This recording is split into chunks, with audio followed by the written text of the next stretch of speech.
Hello everybody and welcome to Croatian Family Vlog. Today we are going on a new trip and we are going to visit a really special place. So that is like a ancient town located really close to the city of Skradin and close to, of course, to the city of Šibenik. That is the southern part of Croatia and the region called Dalmatia. This is the northern Dalmatia, so now you can look at the map where it is. So this Varvaria or Bribirska Glavica in Croatian is a spot which is still, let's say, undiscovered by the tourists, so it's really hard to find it.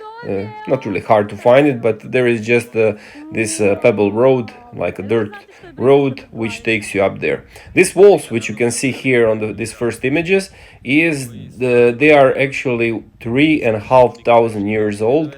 So in this region of Dalmatia, long time ago, so 3,500 years ago, there was a large tribe called Illyrians that they were living here, and there were two tribes, Dalmats, so the region Dalmatia got the name from those, and also on the western side of the river Krka lived Illyrians. Their name was Liburns. So this was like a capital of the Liburns, and it was a really vast city. So here at the video, we came and parked our car. Now we are entering this archaeological site. But we first spotted that somebody was spending some time here and ate pizza and drink 3 beers. So that was like really not nice, because they left this garbage. So they should put this into the bin. Here is on the entrance like a small panel, which if you are blind you can use this to read. And here is an aerial photo of the site. So this was I would say 10 years ago, when still there was no too much trees and anything. So this is how it looks like if you take a photo from drone. I'm pointing that there are two significant places. This first part, which includes a large monastery, remains of a monastery and a Roman villa. This is a Roman villa. That first is this is a museum which I'm pointing, which is always closed. There is a joke that they managed to lose the key and now nobody can open it.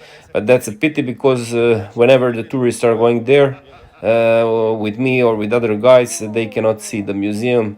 There is like exhibition inside, which also I don't know how it looks like. So this is Disney film that is on the entrance to the site, and this was a Roman villa in the 1st and 2nd century AD. So a long time ago, somebody actually lived here. And I'm explaining to my kids that they had like a spa center here. So they were using 2 pools. And here you still can see the holes where the pools were. And they were having a cold and a warm pool. They also had a floor heating, so they had a large fireplace, which was pushing the hot air to the double floor. So beneath your feet was like a empty space, and the warm air was fluctuating beneath your feet. So of course, even today that is like a luxury, but that time was like a normal thing to have in a Roman villa. So they had, let's say, a nice life. So if you're a slave in the Roman Empire, you don't have a nice life, but if you are a rich person, then you have a villa like this one here. Of course, throughout the centuries, everything was destroyed. The greatest destruction here was in the 15th, 16th, 17th century by the Ottoman Empire forces, and they managed to destroy everything in their path. And the thing which we have here today is maybe 1 or 2 meter high walls which remained. So here slowly we are walking towards this large monastery. Long time ago in the 13th century, here was a church of St Mary and also a Franciscan monastery. Still we can see some pools, because this was like a large village, and they were also using those to gather some rainwater. So you can see here the church of St Mary from the 13th century. It had a really enormous size, and it was visible from a great distance. If you look around from this position, you can see inland of Croatia and all the way to the seaside. So you can cover really large area. It's like a sightseeing point. Here is like an old passage. So you can still see how much dirt was brought through the time. So of course this was much higher, but now everything is buried underground. For me as a tourist guide, this is the most significant thing. So you had like a glimpse to see the exterior wall, which was maybe 3 or 4 meters thick at the places. So you can imagine how hard was to penetrate inside the city in the Illyrian time. So the Illyrians were here until the 1st century AD, and then there was a large siege when the Romans managed to occupy this place, and they gave the name Varvaria. There is a story which we like to tell to the tourists. Probably it's not true, that the phrase barbarians is coming from this side, and that's why my younger daughter, she took this like a vest. So now she looks like an ancient kid from some barbarians, let's say. That's a funny thing. So from here I'm pointing inland, and there are 3 mountains there. Promina, the closest one, behind is Dinara with the highest peak of Croatia of 8031, and a little bit westwards is the Velebit. And here I'm pointing the tower, like the turret, which was signaling with the fire when there is some danger coming to the citizens of this city of Varvaria. Today it's destroyed. There is just one small wall there on that peak.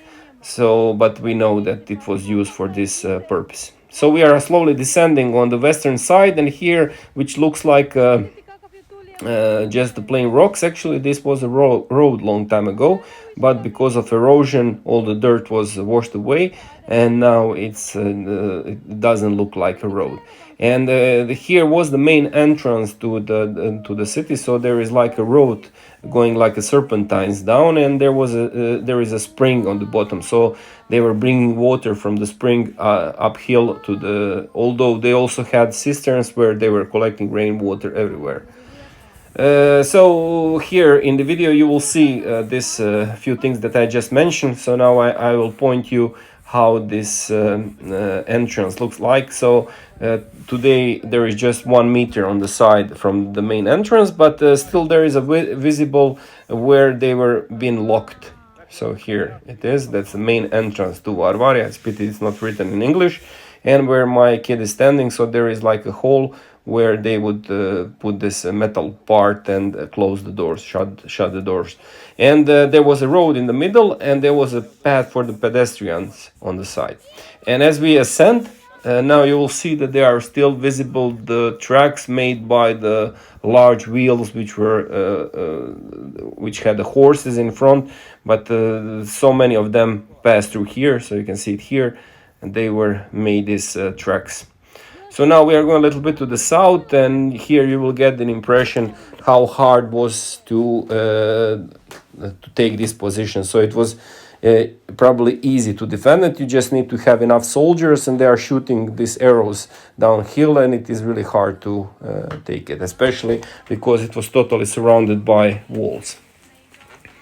This was also by the story, not by the story, but by the fact, the home to one of our famous the families who was ruling this area, and that was in the 13th, 14th, 15th century, and then they lost the war against the Turks, the Ottoman Empire forces, and this was burned, destroyed, and abandoned. So from that time nobody lived here.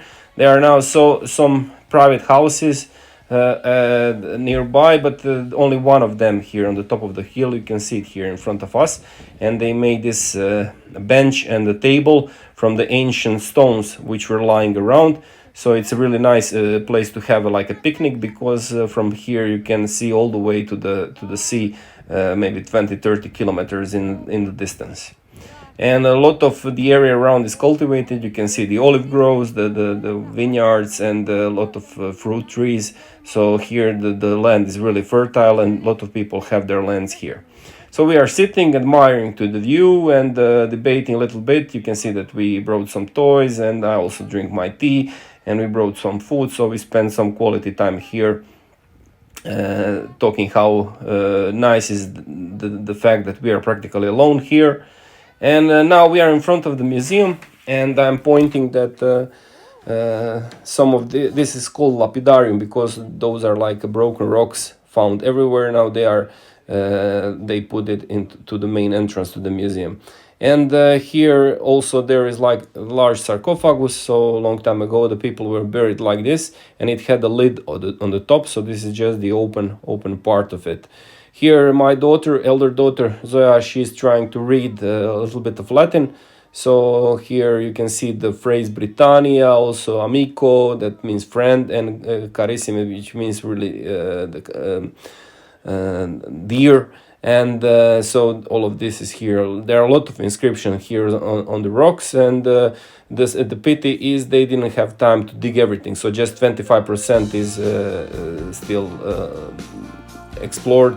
So a lot of work. So we are heading back home. Thank you for watching. If you came this far, thank you very much. See you in the next video. Bye bye.